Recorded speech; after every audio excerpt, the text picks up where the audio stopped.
Greetings, my friends! I am Corey from Super Kami Guru 9000, and welcome to a very special review. Ladies and gentlemen, I think we can all agree that Netflix has been an absolute revolution in the form of original internet content. They've brought us a lot of great dramas, comedies, and even have done a lot of revitalizing of some classic franchises from the 80s like Voltron.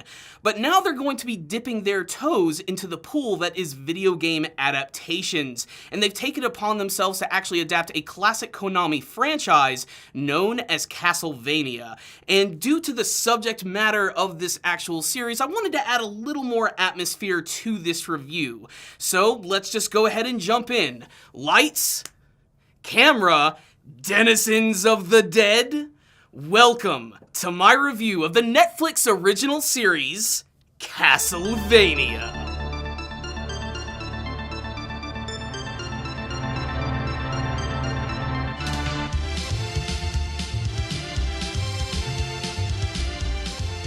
That's right, boys and ghouls, Castlevania, the classic vampire hunting video game series that made its debut on the original Nintendo back in the 1980s. I have to admit, I'm not exactly the most hardcore Castlevania fan. I have played a lot of the original games. In fact, I do have fond memories of playing the original trilogy on Nintendo. Although I have to admit that my favorite game in the franchise is Super Castlevania 4 on Super Nintendo. All the other ones I never unfortunately had a chance to play, and I really want to play Symphony of the Night on the original PlayStation because I'm a huge fan of Super Metroid, and apparently that was a huge influence on that game.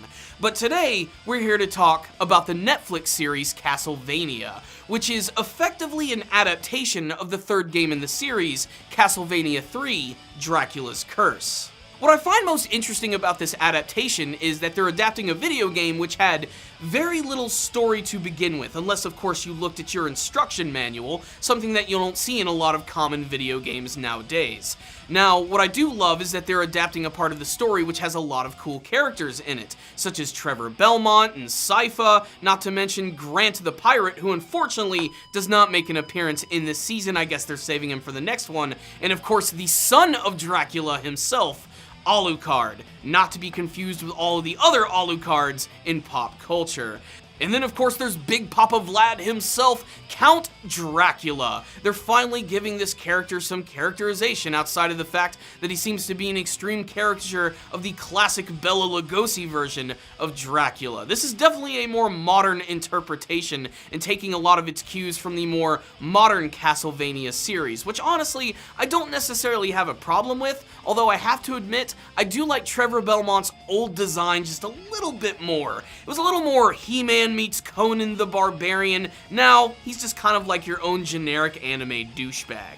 But I still like his character quite a bit. In fact, if I were to pinpoint a feeling that I got from this series, it's kind of like the perfect marriage of Berserk and JoJo's Bizarre Adventure. And yet, it still never quite reaches the heights of either of those series, but it's still a pretty solid introduction to Castlevania overall.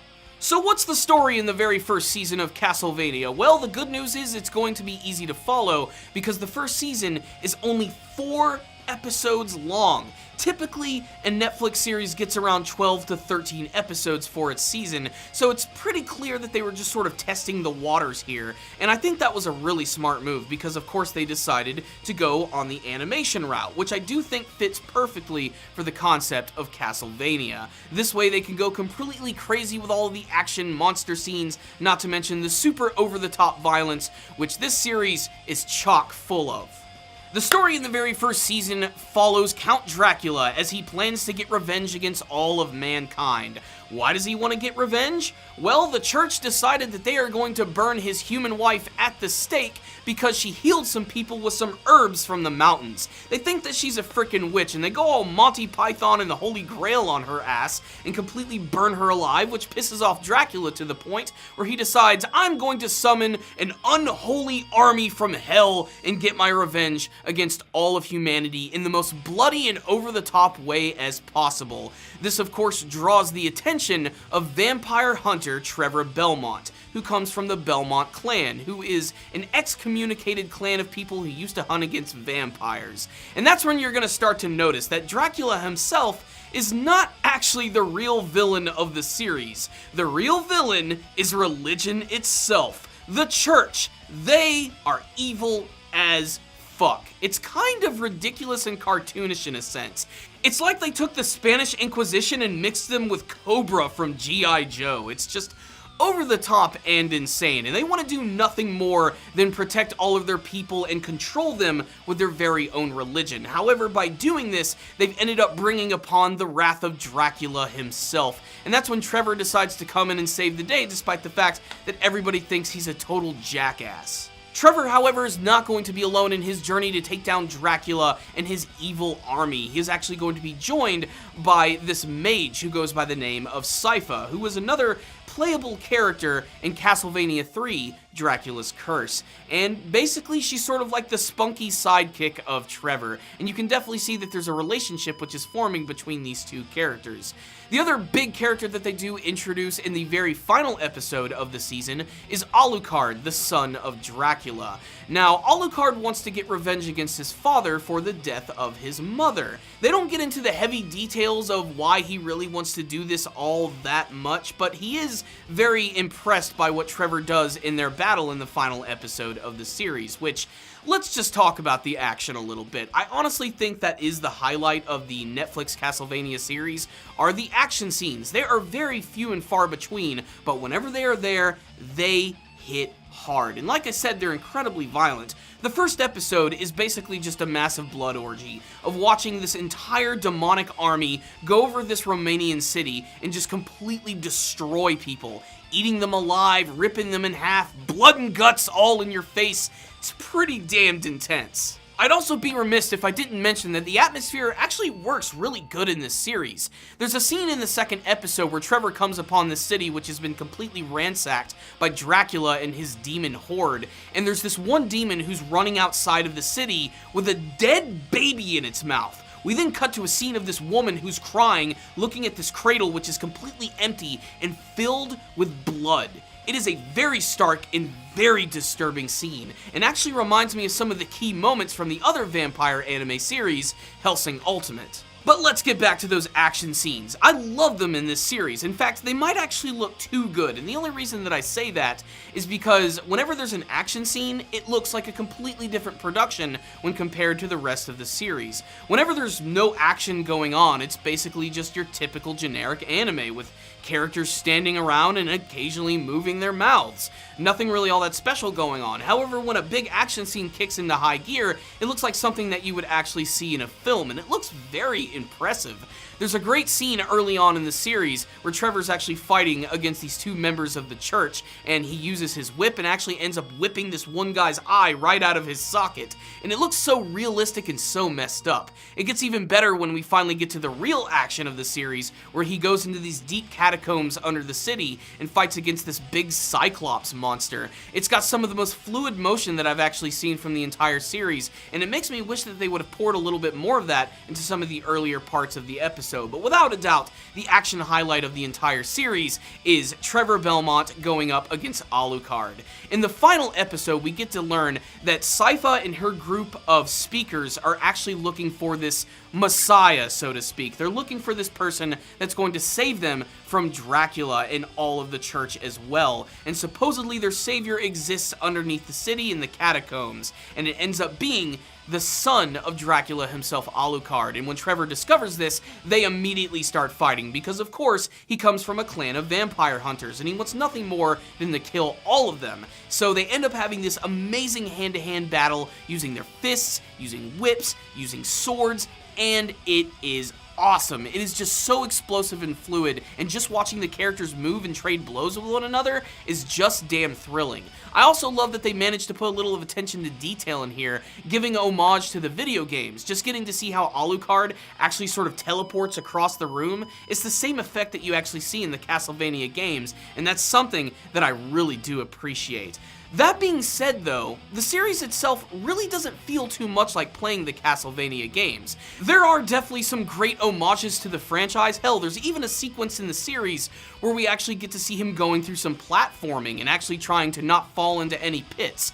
something that is a cornerstone of the series. We also get to see him fighting plenty of monsters and vampires, so there's nothing wrong with that. Although I have to admit, a lot of the creatures and things that we see in this series are not really too similar to the things that I actually remember seeing in the actual Castlevania franchise. No, you're not going to see him fighting against Medusa, the Frankenstein's monster, or even Dracula himself. I'm guessing, again, we're saving all of this for Season 2 or maybe even Season 3.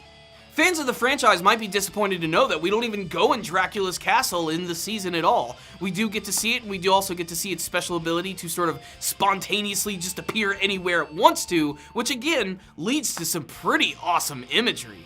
But even with some metal, kick-ass, scary-looking imagery and some great homages to the classic franchise, how about the story and the characters themselves? Well, unfortunately, they are kind of the weakest element of the series. The actual story itself is really nothing to write home about, and there's nothing all that crazy to mention here. I mean, you know the bar has been set really high when in the second episode there's a conversation between two dudes at a bar who are talking about fucking sheep. But really, the character that carries this series overall has got to be Trevor Belmont himself, and I've already made the comparison to both Berserk and JoJo's Bizarre Adventure, but Trevor kind of reminds me of a Joseph Joestar from the very first season of JoJo's Bizarre Adventure. Very nonchalant, very aloof, yet still managing to carry a little bit of seriousness about him. He wants everybody to take the Belmont clan seriously, but he has no problem being an asshat while he does it. He's actually a surprisingly fun character. It's damn near impossible to not actually like Trevor Belmont. He's like the perfect combination of Indiana Jones and Edward Van Sloan. Sypha herself is basically just a cool sidekick, but she does have some really unique magical abilities, and in the episode where she actually uses her ice magic in conjunction with Trevor's fighting skills, it's pretty damn awesome. And Alucard, unfortunately, doesn't really make a full formal appearance until the final episode, but damned if he does not look awesome. I will say that if you are a fan of the franchise, I highly recommend checking out Castlevania. It's already been renewed for a second season, so there are definitely some people who really seem to be enjoying it, and it does have some thrilling action scenes. It's not bad, but it's not exactly great either. It falls somewhere in the middle, but it certainly has some entertainment value. It's the type of show that you want to watch with some friends with the lights off. Hell, save it for Halloween if you want something really cool to watch. Or just watch the second season of Stranger Things. I really don't know. What I will say is, Castlevania was certainly a fun experience. It wasn't exactly what I was wanting, and I would have liked maybe just a little more time spent just on going to Dracula's castle and maybe seeing some more homages to the actual series, like hearing some of the classic music. I don't know, maybe Konami wasn't going to allow that, and a lot of that could have to do with the fact that Konami is fucking evil.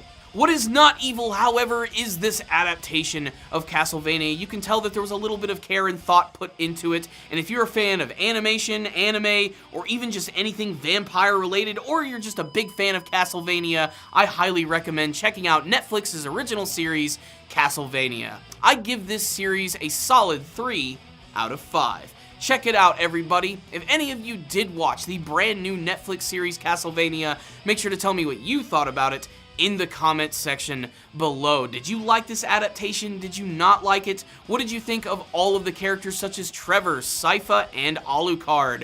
Are you hoping to see Grant the Pirate in the next season? Are you a fan of the Castlevania series? What's your favorite game in the franchise? Tell me all your thoughts in the comments section below. Thank you all so much for watching this review. Make sure to subscribe to the channel for more kick-ass reviews, and make sure if you liked this video to hit that like button. Give it a thumbs up. I'd really appreciate it. I'll see you guys next time, and as always, stay down there, baby.